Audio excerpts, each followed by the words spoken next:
స్వాతంత్రం అనేది కేవలం ఆరంభం మాత్రమే. అసలైన సవాలు అప్పుడే వచ్చింది. 562కు పైగా సంస్థానాలుగా విభజించబడిన భూమి, ప్రతి సంస్థానానికి సొంత పాలకుడు, దాని సొంత జెండా, దాని సొంత గమ్యం ఉన్నాయి. అప్పుడే భారతదేశ ఉక్కు మనిషి సర్దార్ వల్లభాయ్ పటేల్ ముందడుగేశారు. ఒకే రాజ్యాంగం, ఒకే జెండా, ఒకే దేశం అనే నినాదంతో ధైర్యాన్ని తన హృదయంలో నింపుకుని, ఏకత్వాన్ని తన లక్ష్యంగా చేసుకుని ఆయన ప్రతి ప్రాంతాన్ని ఒక కుటుంబంగా ఏకం చేశారు.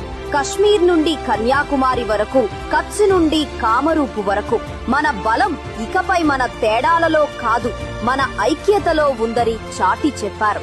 సర్దార్ పటేల్ భారతదేశపు అపారమైన వైవిధ్యాన్ని ఉమ్మడి గర్వంగా మార్చారు. తద్వారా ఐక్యత, దృఢ సంకల్పం కలిగిన దేశానికి పునాది వేశారు. ఆయనకు గౌరవ సూచకంగా